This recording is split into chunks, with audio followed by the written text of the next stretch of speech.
Hello, beautiful beings.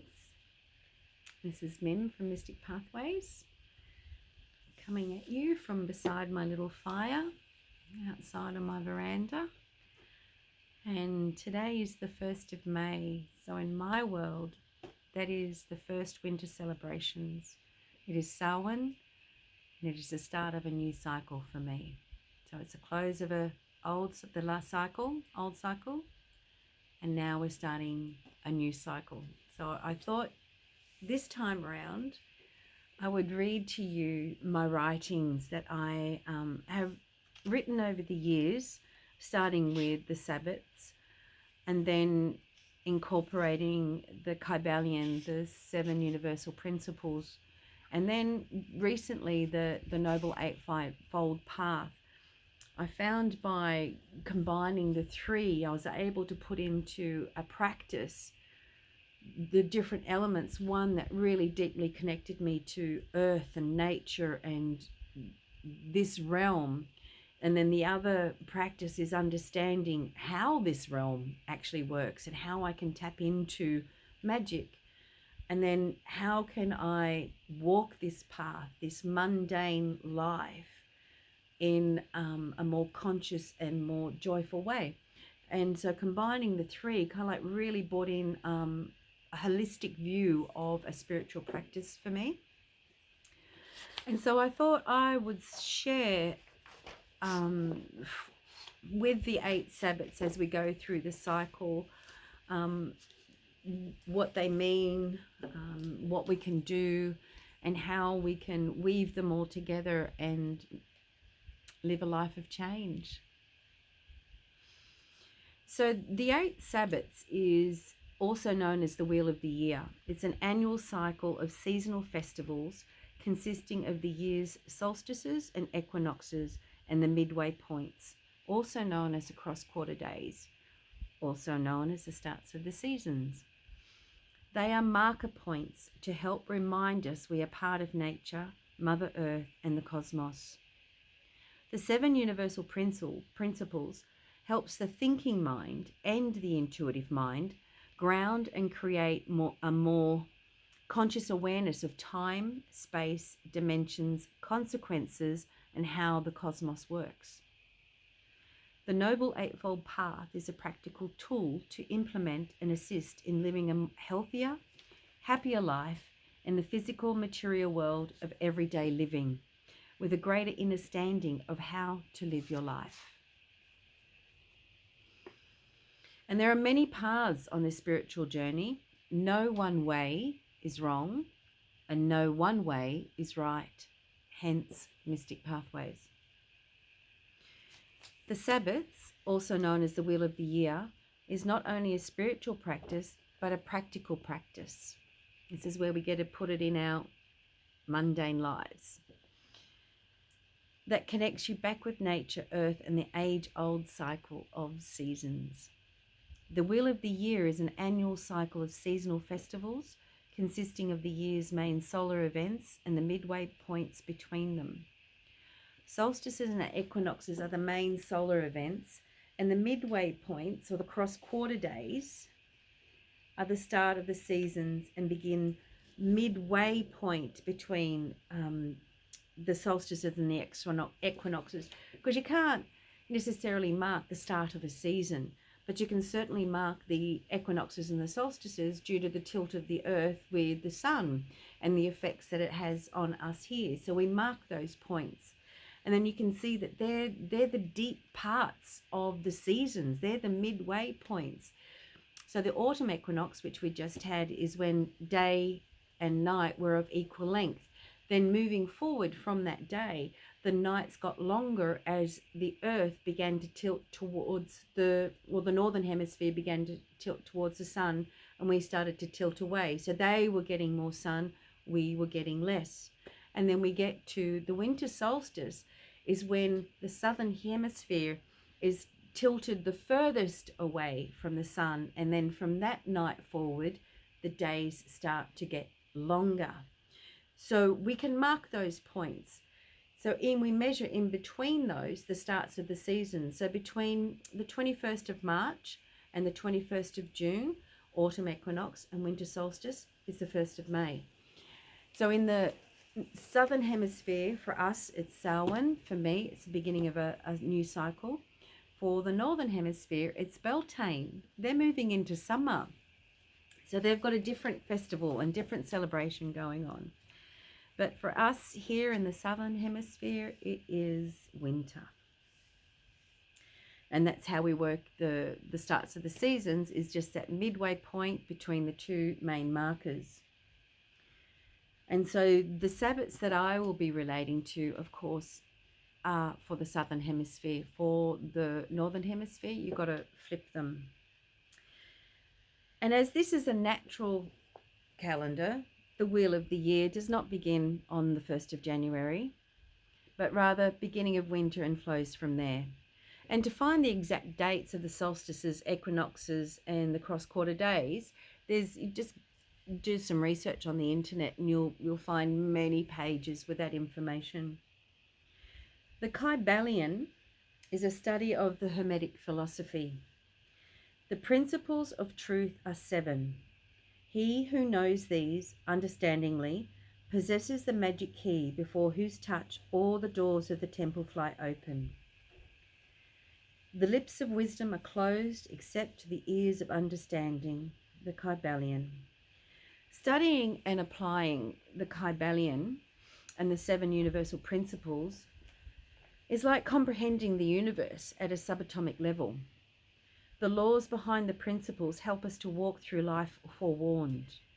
It is a guide on how to change at a fundamental level, not just at a surface level, and the alchemical process of change, the transmutation of matter. The Noble Eightfold Path. The Buddha's path for the cessation of suffering, and the 4th of the 4 Noble Truths. The application guide for living a spiritually purposeful life, the Eightfold Path. Although referred to as steps on a path, it is not meant as a sequential learning process, but rather as 8 aspects of life, all of which are to be integrated in everyday life. And then I have my own little way of weaving them all together.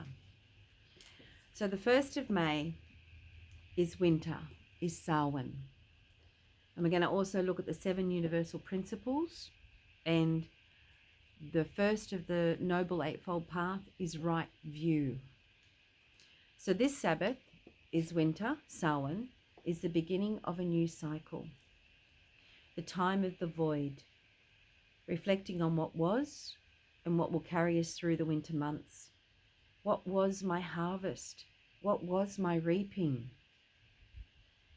What can I ask myself? Where did I let myself down? And where did I lift myself up? From the 1st of May to the 21st of June, we are now in the winter process of refining and defining. Refining and defining who we truly are behind the pains of our past, the stories of our suffering we unconsciously hold on to and tell ourselves every day, the false narratives attached to memories and experiences, refining and defining what we would like to experience in the days to come. Refining and defining how we can be of service to assist in humanity's conscious re-evolution. Refining and defining from within the deep void of not knowing that is winter. Winter is the time when what we have sown, we have reaped and harvested. No more can be done.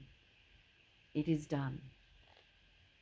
Time to stop looking back, stop keeping track, and surrender to what is.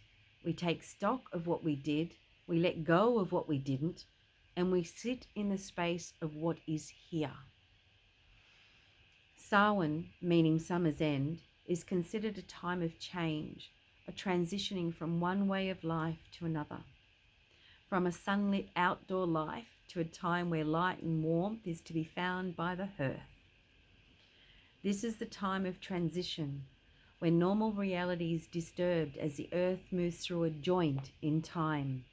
Chaos is felt.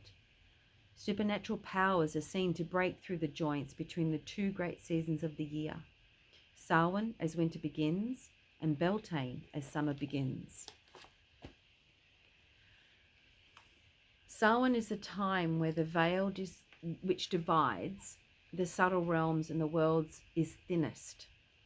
It is also a time for divination, as the subtle realms, the realms of spirit, intuition, high awareness, and senses, are closer at hand to guide the seer, if only we remember to connect and listen.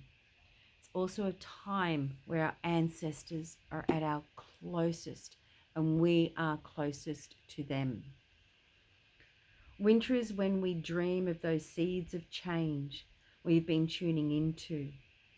We begin to set up the blueprint of our life for ourselves each year, each cycle, beginning with winter. And remembering also, with every new beginning, there is an ending. For every start, something's finished. So with this new beginning, we look back and reflect over the coming months of the last cycle that we did, and learn what manifested and what didn't.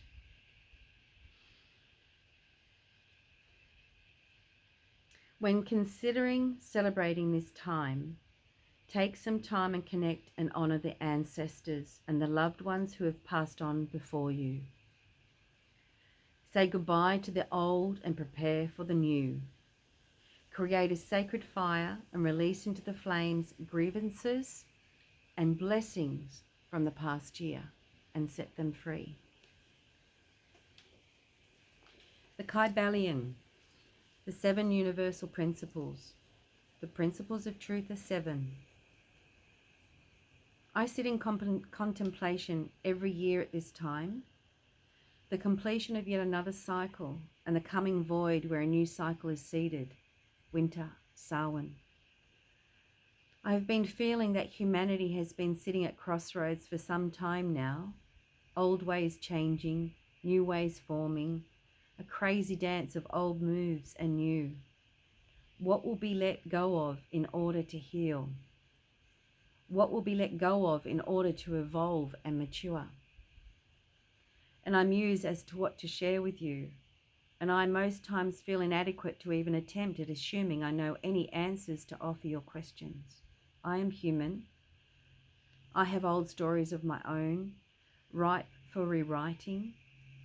I am on a journey of my own. But I do feel confident in knowing that I won't stop stepping up. I can say that I do find hindsight to be an amazing teacher. Reflection assists in direction. What could you do different? What new ways time has come? What has the past 12 months showed you? What new direction is calling? If you could make a promise to yourself, but for something bigger than you, what would it be? What would you promise to do? How could you keep that promise? How would you keep stepping up to the plate, honoring that promise?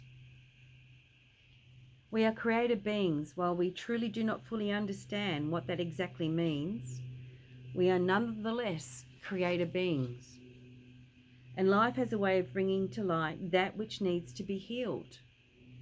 So when dreaming in this winter void for your prayers, make sure you know what it is you are praying for.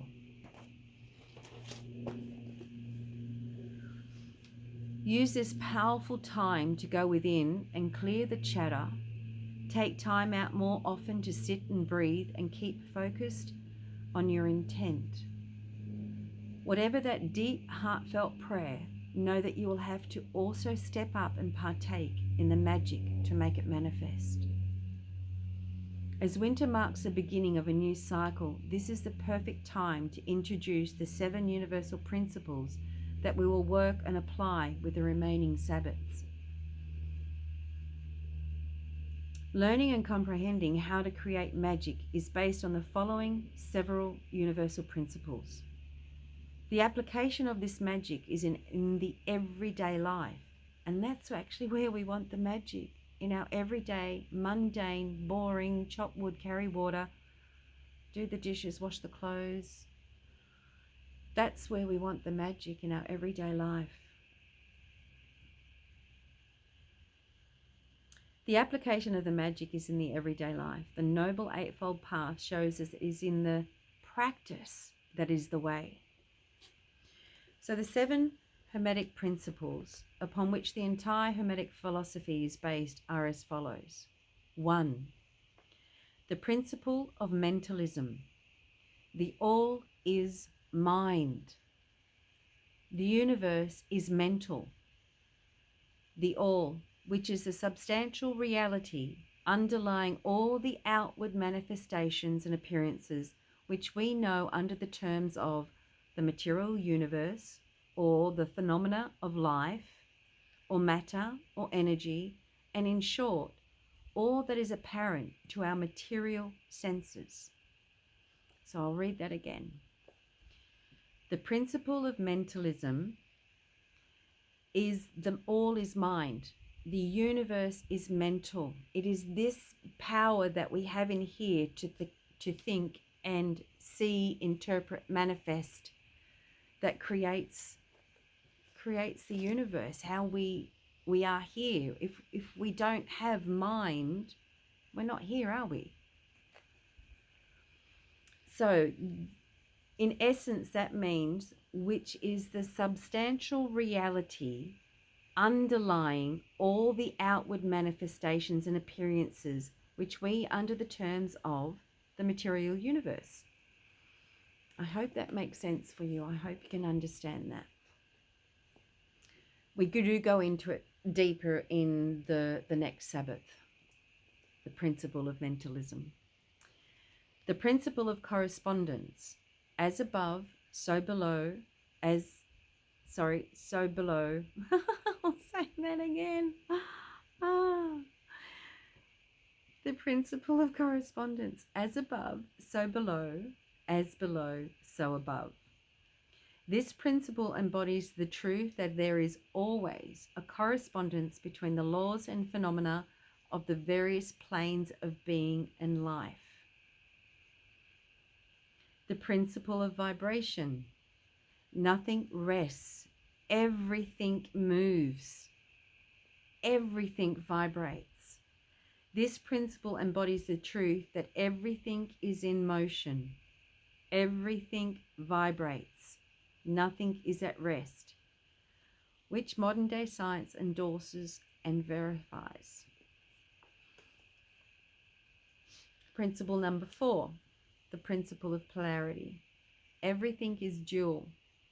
Everything has poles. Everything has its pair of opposites. Like and unlike are the same. Opposites are identical in nature, but different in degrees. Extremes meet. All truths are but half-truths. All paradoxes may be reconciled. The principle of rhythm.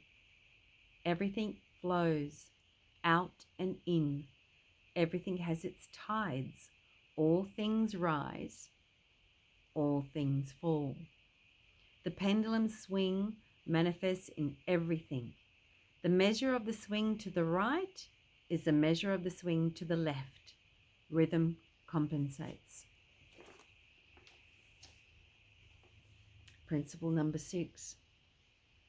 The principle of cause and effect. Every cause has its effect. Every effect has its cause. Everything happens according to law. Chance is but a name for law not recognized. There are many planes of causation, but nothing escapes the law. The last principle is the principle of gender. Gender is in everything. Everything has its masculine and feminine principles. Gender manifests on all planes. The principle of gender works in ever the direction of generation, regeneration, and creation. During the coming 7 Sabbaths, we can apply these 7 principles to them. We begin now to use the knowledge of the 7 universal principles for further study and applications in the coming months. So the Noble Eightfold Path is right view. Right view is to clear one's path from confusion, misunderstanding, and deluded thinking. It is a means to gain right understanding of reality. Right view explicitly includes karma and rebirth and the importance of the Four Noble Truths, which is 1, the truth of suffering, 2, the truth of the cause of suffering, 3, the truth of the end of suffering, and 4, the truth of the path that leads to the end of suffering, which is the Noble Eightfold Path. That our actions have consequences, that death is not the end, that our actions and beliefs also have consequences after death. The energy footprint that we create now is what we leave behind. This is a significant step on the path. And I love how it's the first one. Right view. It relates to seeing the world and everything in it as it really is. Not as we believe it to be or want it to be.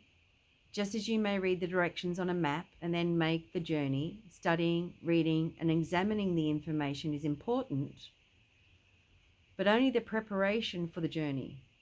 At a deeper level, direct personal experience will then lead us to the right understanding. Knowing reality is of very little value if we don't put it to personal use in our lives. So weaving them all together. This time of winter grants us an opportune time of self-reflection. It's the time where we go within, like a bear, hibernating. To check back over the last 12 months and acknowledge and reconcile all that occurred. Learn from what worked and what didn't work. Grow from what manifested and what did not. And we don't have these rituals or these ceremonies anymore, and they're really important to catch up with yourself instead of just letting life, or you just end up living the same year every year. It's really important to check in with yourself and see how you actually are. How are you going in life? Are you happy with your life? Are you where you thought you would be? Did what happened in the last 12 months, did that transpire like you thought it would? Were things that happened that really shook you to your core? Or were there things that just made your life just burst with joy and bliss? It's really important to have these moments in time to reflect back and check in to where you're at and where you're at too. And winter is perfect for looking into that because it's a really beautiful time to dream into the void. It's out of that chaos that we can actually create new patterns. When something's ordered, it tends to be stayed. So it needs to be shook up to create new. And so out of chaos, instead of seeing it as something scary, it's like, okay, what can I do with this? What can I create new out of this chaos? So winter is a great opportunity for self-reflection, to check back over the last 12 months and acknowledge and reconcile all that occurred. Learn from what worked and what didn't. Grow from what manifested and what didn't. Check within yourself that whatever blocked you in the past 12 months is recognized and cleared. We've got to do this. It's like we don't have time or the luxury anymore to be in self-denial. Well, I suppose you can. It's free will and choice, isn't it, after all? But if you don't want karma to come back and bite you on your ass, there is a certain practice that you have to do to check in with yourself to see where you're at. See what you're actually doing, not this veneer that you paint over your life and think, I'm okay. Begin to create a practice each day of either journaling or inner reflecting on where you're at and what dreams may lay ready for realization. I like that. What dreams are ready for realization? I've got a few brewing. I'm a little bit excited about that, but I've got to sit with it, and I want to sit with it for a little bit longer. Let it stew in the cauldron. Add bits and pieces, and before I decide I'm going to do it. And it's learning to pause and listen, and I think that's really important. And winter is a really great time to do that, is to pause and listen. Listen to your own heart. Listen to your own inner child. Listen to your own inner wise medicine person. It's all in there. Learn to listen. Tune in. Practice shifting your awareness to a perspective that sees things from a higher point, not just an emotional reaction, a fear response, or a conditioned mundane belief. And how I tend to do that is in my mind's eye, is if I shift myself up out of my body and just sit above, and I look down, and I can see where I'm at, and I can see bigger pictures, and you can see, then you realize there's much more to this than just my own little emotional thing, and that can really help to see a bigger story instead of being stuck on repeat, like a hamster in a hamster wheel. The tool of a higher perspective assists in adjusting your attitude and beliefs so that your vibration is a match for the dreams ready for realizing. Approaching your life like it matters. Attitude's everything. I've got on my cupboards, awareness, attitude, approach. If there's something really important going on in your life or you want to experience, it's like, awareness around it all is so important, because it gives you information, it gives you feedback, it gives you that data that you can have more awareness. Because the more awareness around something, not just your own narrow perspective or your own aspect that you're stuck in looking at things, is try and see it from other people's perspectives for sure, but try and see it from a different perspective, definitely. Whether it's a higher perspective, which I do think is really important too, but we don't always know. There's just so many sides to a story. Is try and see it from different perspectives, because that'll help adjust your attitude. Because with the right attitude, that gives you the right approach for, I guess, the best result that you're looking for. So adjusting your attitude and beliefs that your vibration is a match for the dreams ready for realizing, approaching your life like it matters. So if you've got a dream that you want to do, if you hold the attitude, oh, I can't do that, well, of course it's not going to manifest, is it?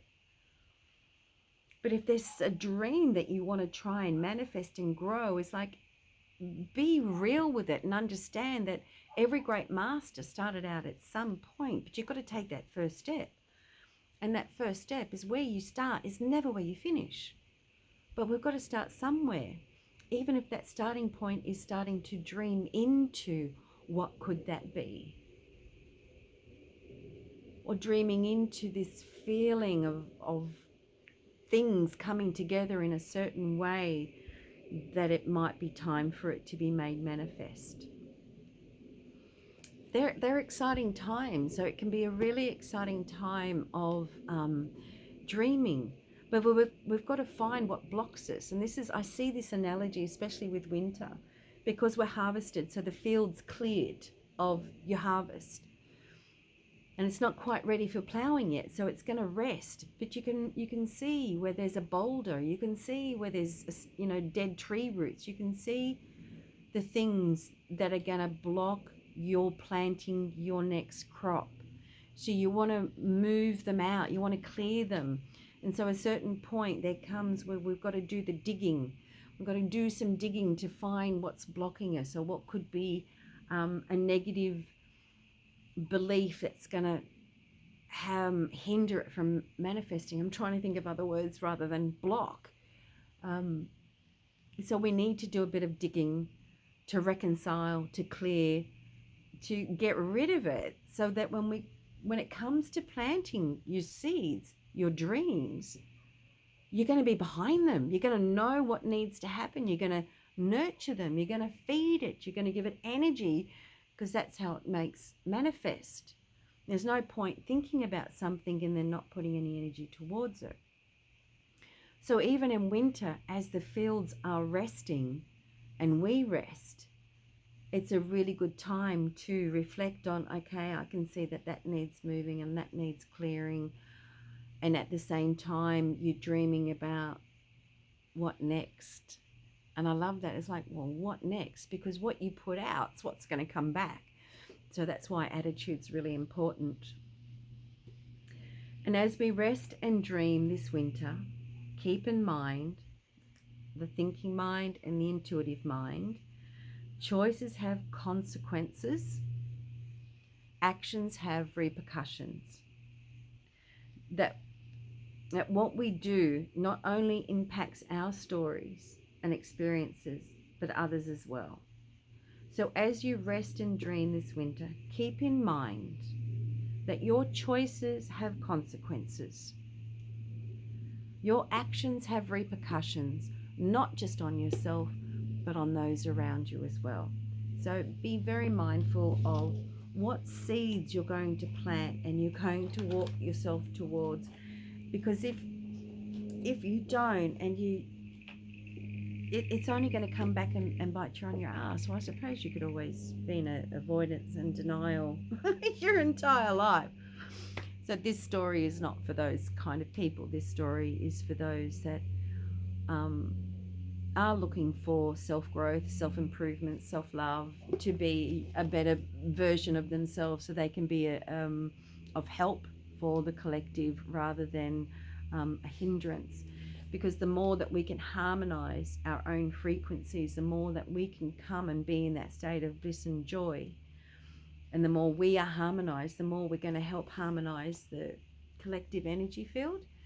And what we've also got to remember, and this comes back to and we'll talk into it more, but the principle of polarity. For every saint, there's a sinner, and the myriad of people in between. It's just the way it is. Every species has prey and predator. Humans is no different. It's just the way it's wired. It's polarity. It's the way it is. And if we are to believe free will and choice, then we can't just apply that to a certain set of people and disregard everyone else. That it's applied across the board. But this is where knowing yourself is really important, and making wise decisions and making wise choices of where you go, what you do, who you're with, the things that you want to bring into your life. You've got to walk yourself towards them. We can't change those people around us into what we want them to be. It doesn't work that way, and it's not fair, because I'm sure you wouldn't want someone imposing themselves on you to make you like them. So we don't do that to other people. So this is the period of where we get to refine and define what harmonizes you, so that we can have a better impact on the world at large. So blessings of Samhuinn to you all, and blessings of Beltane to those in the Northern Hemisphere. And may your next 3 months be the dreams. Plant your seeds. Really dig deep. And then there will come a point where we stop digging and we rest. And then we plan. And then we plant. So this is a time of reflection of what was my harvest? What was my reaping? What made it? What didn't make it? What could I do better next time? What did I do really well at? And take them on board as part of your sitting with your dreaming, your refining and your defining. So love and blessings, and aho, amen. So mote it be.